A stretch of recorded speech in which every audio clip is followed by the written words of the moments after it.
알쏭달쏭 이해하기 어려운 법. 실제 사례를 통해 도움되는 법률 상식을 알아봅니다. 김범선의 난리법살. 수요일에 남자 법무법인 법승의 김범선 변호사 나와 주셨습니다. 안녕하세요. 안녕하세요. 김범선입니다. 우리 변호사님은 사실 뭐 변호사 되셨지만 네. 그래도 계속 공부를 하셔야 되잖아요. 법에 대해서. 네, 아무래도 법이라는 게 계속 바뀌다 보니까 저도 개인 나름적으로 조금 공부를 많이 해야 해요. 아직도요. 맞아요. 또 변호사 돼서 쉬면은 또 다 잊어버린다고 하시던데. 네, 맞아요. 정말로요. 그래서 그런지 관련이 있을까요? 어쨌든 새해 되면은 또 공부하겠다, 뭐 독서하겠다, 운동하겠다 이렇게 다짐을 많이 하시는데 그중에서도 또 운동을 하기 위해서 헬스장 등록하신 분들 많이 계실 겁니다. 그런데 이런 심리를 이용해서 과도한 할인, 뭐 장기 계약을 막 유도하고 갑자기 문 닫아버리고 이런 헬스장이 있기도 있거든요. 이럴 때는 어떻게 대처를 해야 되는지 오늘 사연 속으로 들어가 보겠습니다.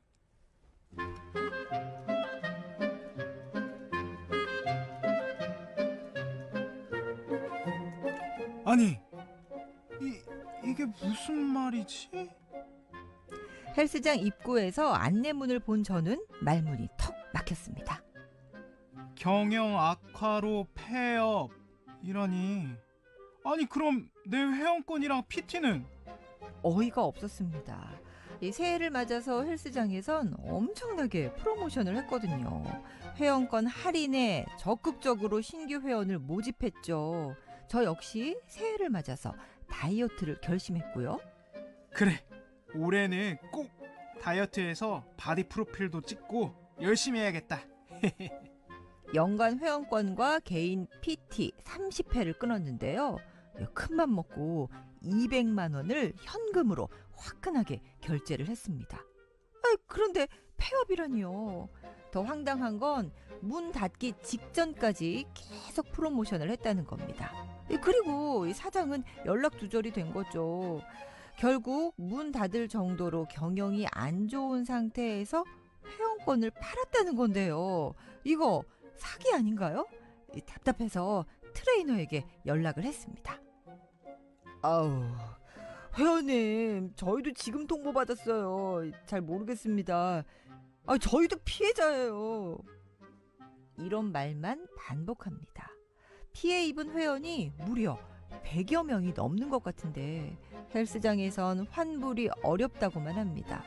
그 말로만 듣던 헬스장 사기를 당한 걸까요? 제 피 같은 200만 원.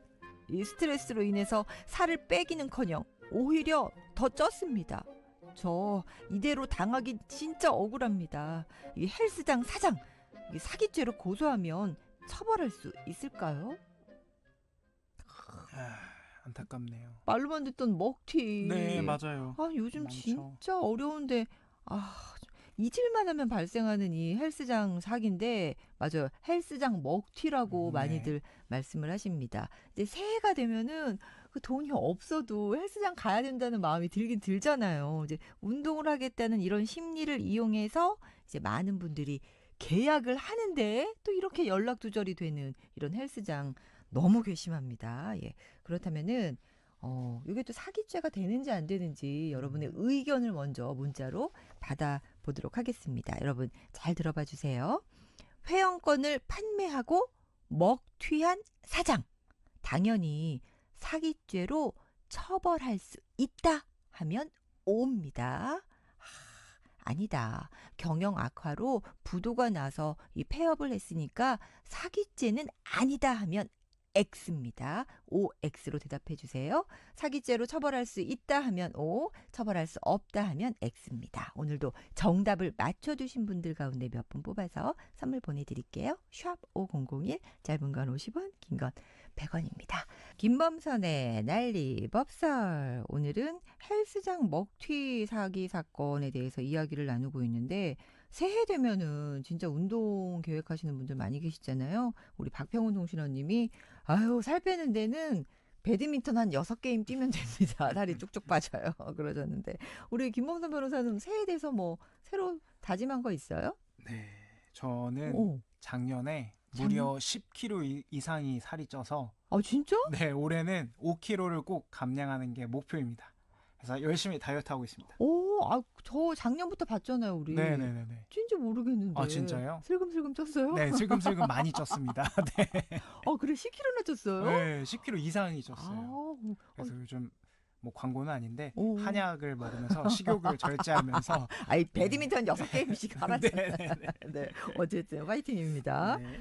그런데 지금 여러분들께서 그 헬스장 먹튀 사건 들으시고 사기죄에 해당이 된다 하면 O 아니면 X 지금 의견을 주셨거든요. 먼저 아니라고 해주신 분들 볼게요. 우리 7259번님도 사기죄까지는 안 될 겁니다 그러셨고, 이혜숙님도 사기죄 안 되고 돈 받기도 환불 받기도 어려울 겁니다. 우리 홍란님도 아니 폐업했는데 어떻게 사기죄를 물겠어요. X. 우리 7112번님은 아니 회원이 100명이나 되는데 무슨 경영난입니까? 사기입니다. 장용민님, 정승만님, 0239번님도 이런 경우가 너무 많다고 무조건 사기입니다. 김대균님, 김영자님, 이화숙님 당연합니다. 새싹문자 2076번님도 오, 신은주님도 엄벌에 쳐야 될 것 같아요. 우리 김영미님도 오라고 적어주셨는데 오늘 오가 좀 많은 것 같기도 하고, 예, 오늘 그 폐업을 했잖아요. 한 달도 안 돼서. 예. 황당한데 이런 경우 이 사장 사기죄로 처벌이 가능할까요? 오늘은 제가 너무 정의 구현을 할 수 있어서 너무 네. 만족스럽습니다. 오. 답은 O입니다. 오, 네, 사기죄로 처벌될 가능성이 있는데요. 네, 사실 이런 여러 사안에서 사실은 민사 사건과 형사 사건의 경계선에 있어서 그러니까요. 사실은 이 형사 고소를 해서 사기죄로 처벌하는 게 사실 실효적인 방법이거든요. 네, 왜냐하면 이제 민사 사건 같은 경우에는 실제 기간도 많이 오래 걸리고 돈도 많이 들고 이렇기 때문이에요. 네. 그런데 이제 문제는 사기죄에서 고의성과 기망 행위가 있어야 하는데 사연의 경우에는 한 달 만에 폐업을 했다는 점, 그리고 헬스장 사장님이 이미 폐업 가능성을 알고 있었을 가능성이 크고 그 상황에서 할인 행사까지 하면서 마지막까지 이 회원권을 저렴하게 세일을 광고하면서 팔았다는 것은 네. 고의적으로 폐업 사실을 숨긴 것으로 볼 수가 있어서 충분히 기망 행위가 인정될 가능성이 높습니다. 물론 이 청취자분께서도 한 분이 말씀해 주셨는데 반대로 만약 헬스장 사장이 정말로 갑작스러운 어떤 경영난에 빠져서 폐업을 했다면 고의성이 없기 때문에 사기죄로 처벌받기는 어렵겠지만 해당 오늘 살펴본 사안에서는 사기죄가 성립될 가능성이 매우 크다고 할 수 있겠네요. 근데 고의적으로 이제 속였으면 사기죄라는 거잖아요. 네. 근데 이 헬스장 사장이 고의적으로 속였다는 걸 또 증명을 해야 될 것 같은데 어떻게 하면 좋을까요? 예, 일단 우선 폐업 직전에 헬스장에서 회원권 할인 행사나 대규모 신규 모집이 있었다면 그 행사의 광고나 홍보물, 문자, 메시지 같은 자료를 모아 보셔야 합니다. 특히 우리 헬스장은 정상적으로 운영될 겁니다 라는 말을 했거나 네. 장기 계약을 적극적으로 권유를 했고 유도를 했다면 이러한 대화 기록도 고의성을 보여주는 중요한 단서가 될 수 있습니다. 또 가능하다면 헬스장의 트레이너나 매니저 같은 직원들은 사장의 운영 계획이나 재정 상태에 대해 어느 정도 알고 있을 가능성이 높기 때문에 이들의 증언을 통해 사장의 고의성을 입증할 단서를 확보해야 합니다. 트레이너 선생님하고도 좀 얘기 좀 해보시고. 네. 근데 이제 사기죄로 처벌이 된다고 하면 제일 중요한 건 이제 환불을 받을 수 있느냐 없느냐잖아요. 그렇죠. 환불은 어떻게 될까요? 사실 사기죄와 환불은 다른 문제인데요. 문제는 사기죄로 처벌이 된다고 해서 바로 환불이 될 수 있는 건 아닙니다. 형사사건은 처벌에 초점이 맞춰져 있기 때문에 환불을 받으시려면 사실 형사사건에서 상대방이 합의를 하겠다라고 해서 선뜻 처벌을 피하기 위해서 합의금으로 제시를 하는 것이 아니라면 이제 피해자분께서 따로 별도의 민사소송을 통해서 배상을 청구하셔야 합니다. 네. 다만 형사재판에서 유죄 판결이 나면 민사소송에서 유리한 증거로 활용될 수 있는데요. 근데 현실적으로 봤을 땐 헬스장 회원권 피해 금액이 보통 100만 원에서 200만 원 정도이기 때문에 소송 비용과 시간을 고려하면 소송까지 가지 않는 경우가 많아서 오히려 피해가 점점 커지고 있는 상황입니다. 그렇군요. 그렇기 때문에 또 이런 사고가 많은가 또 싶기도 하고. 근데 이제 소송을 해서 다행히 이 피트니스 이 사장님을 찾아냈는데 이 사장님이 막 발뺌하는 거예요. 진짜 나 돈 없다. 뭐 나중에 갚겠다. 이렇게 나오면 어떡해요? 안타깝지만 그 이제 사장의 말이 사실이라면 소송에서 승소를 했더라도 현실적으로 환불받기가 어려울 수 있는데요. 사장이 재산이 없거나 이미 파산 절차를 밟고 있다면 피해 보상받을 자금 자체가 없을 수 있습니다. 혹시라도 사장님이 지금은 돈이 없지만 나중에 갚겠다는 의사를 보이면 네. 합의서를 작성하고 공증을 받아둔다면 추후 법적 효력은 가질 수 있겠네요. 아, 공증을 받아 놔라. 네. 예. 근데 아까 경우에는 회원이 100명이 넘었거든요. 그럼 단체로 소송을 하면 될 것 같아요. 어때요?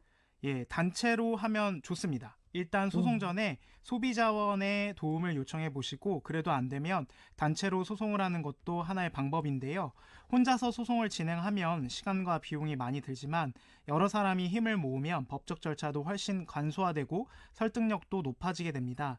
특히 같은 피해를 입은 사람들과 함께 증거를 모아 집단적으로 대응하면 헬스장의 고의성이나 문제점을 입증하는 데 큰 도움이 될 수 있습니다. 그렇습니다. 근데 정말 헬스장뿐만이 아니라 미용실도 맞아요. 장기 이렇게 선결제하라고 많이 말 듣잖아요. 네. 뭐 네일샵도 그렇고 예. 다들 좀 조심하셔야 되겠습니다. 근데 이런 경우를 대비해서 우리가 또 잘 좀 알고 있어야 될 팁 같은 거 없을까요?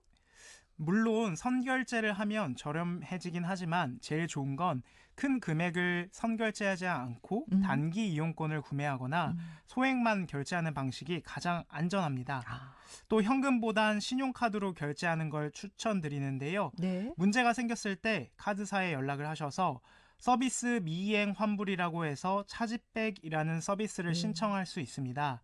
소비자가 결제한 서비스가 제대로 제공되지 않았을 때 카드사를 통해 결제를 취소하거나 환불을 요청할 수 있어서 환불받을 가능성이 높아집니다. 오, 신용카드로 선결제 하실 때는 이게 더 다행이고 네. 서비스 미이행 환불이라는 것이 또 있었군요. 네.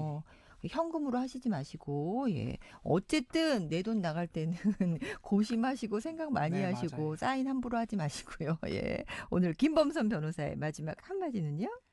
달라 청취자 여러분, 계약할 땐 확인과 검증은 필수입니다. 특히 장기 회원권을 결제할 땐 계약서를 꼼꼼히 확인하시고 사업자 등록번호, 결제 내역 같은 자료를 꼭꼭꼭 남겨두시면 좋을 것 같아요. 잘 해결되시길 바라고 올해 다이어트 꼭 성공하시길 응원하겠습니다. 저도 힘내겠습니다. 그렇습니다. 우리 이승근 님이 슬금슬금 찐 살 슬금슬금 빼시라고 감사합니다. 응원의 문자를 주셨네요. 오늘 도움 말씀 감사합니다. 감사합니다. 우리 김범선 변호사였습니다.